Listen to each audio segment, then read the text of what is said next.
Before we get started, thank you to Castalia Cocktails for their support of Daily Detroit.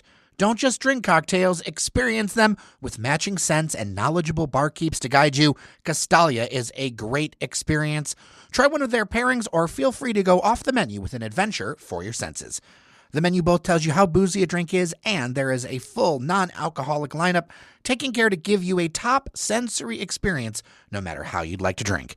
Whether it's the intimate indoor bar with less than 20 seats, or when spring really decides to happen, hanging out on the patio outside, enjoying the best Detroit has to offer at 3980 2nd Avenue, Castalia is a great spot for a night out, a drink after dinner, or a date. Their new menu is called Riddles, with 8 different thought-provoking riddles that will keep your brain occupied while you imbibe. Castalia is open to all Wednesdays through Saturdays from 5 to 11 p.m., with unique experiences for small groups anytime with a reservation. I've got 2 things for you. You can learn more at CastaliaCocktails.com. That's CastaliaCocktails.com. Or you can check out the podcast I did with Dr. Kevin Peterson about drinks and the science of drinks at Cocktail Sense, wherever you download your favorite shows. All right, let's get started.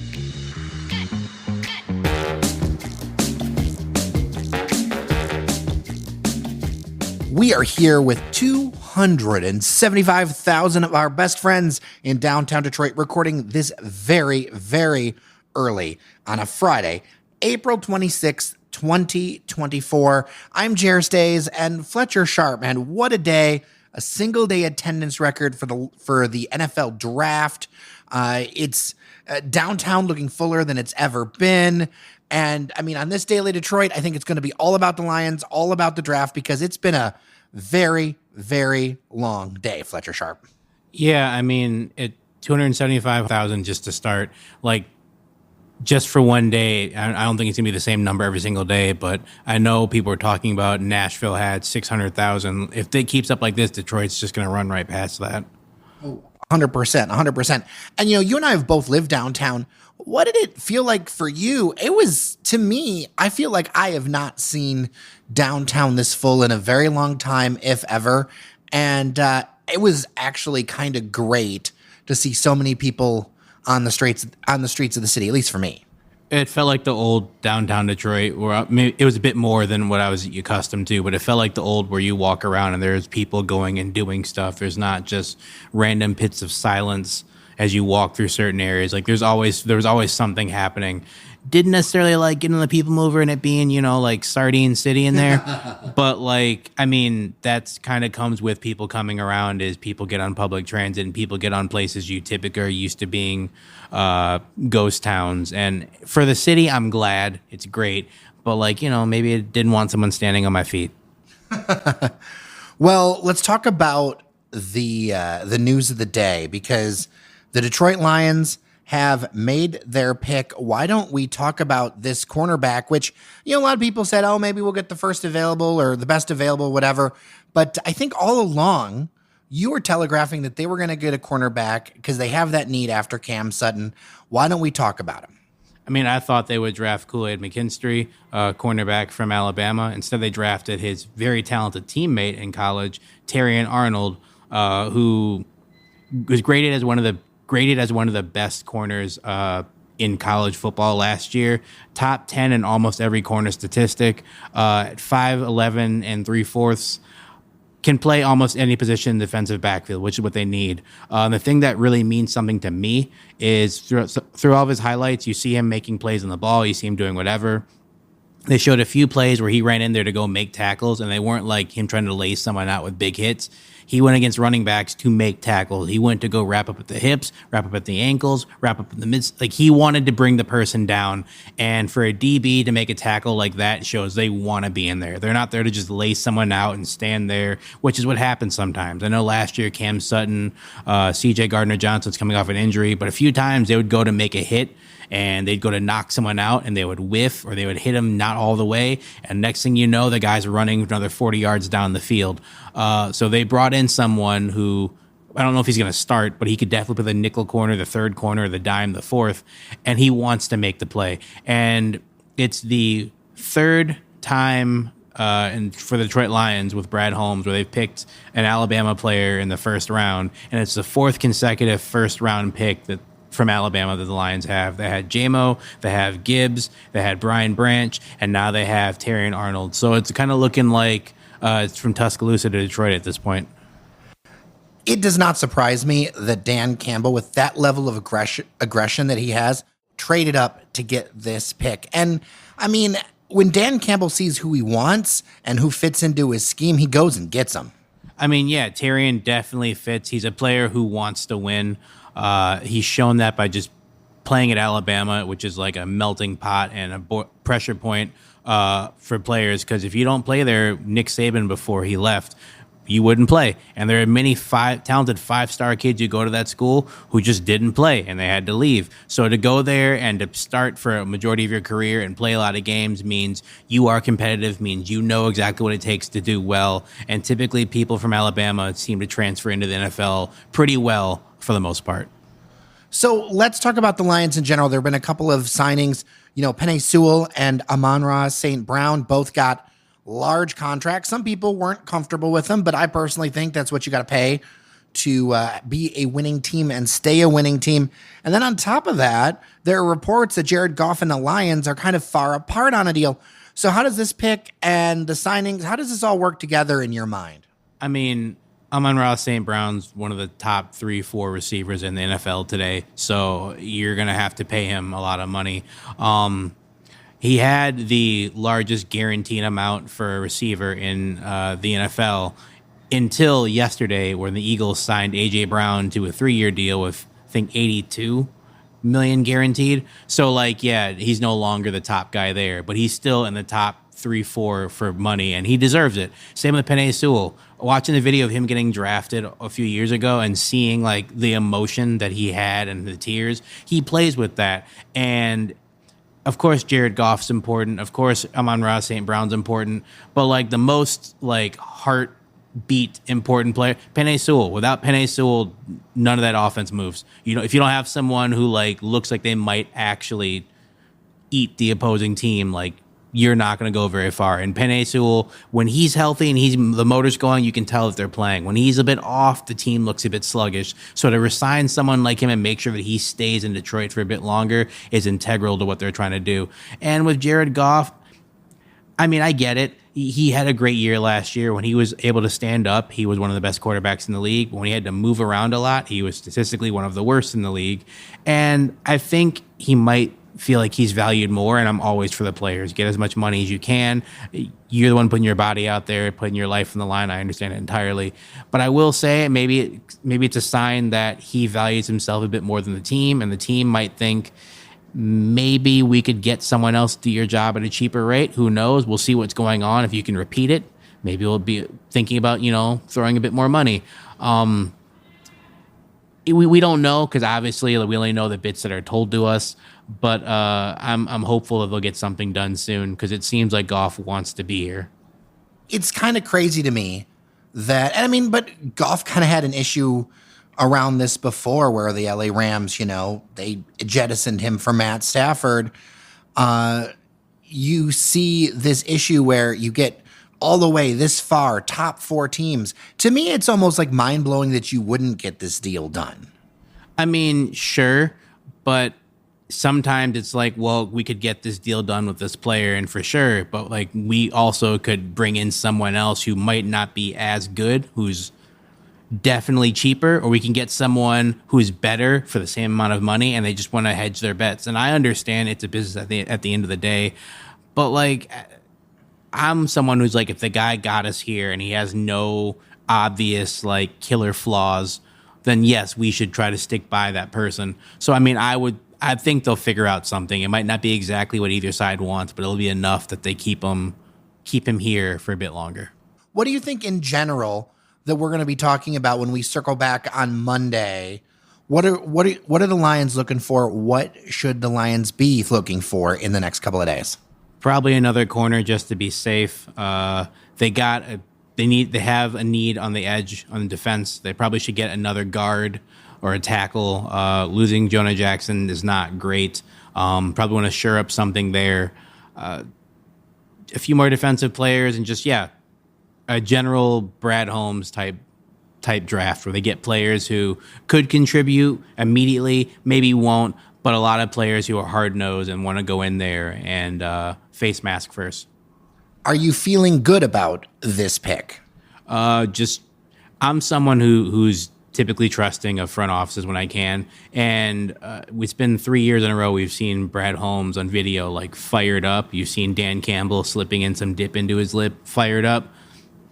If they're excited, I have no reason to not be excited. And again, they had Nick Saban on air, which I think thinks a little weird to have him talking about his former players like that. But he was super high on Terrion Arnold. And when you have the coaches there who are like, this guy, they're getting a special player. I know they're trying to pump up their players, but he looked like he really meant it when talking about Terrion. So if they're excited, I have no choice but to be excited until I see otherwise.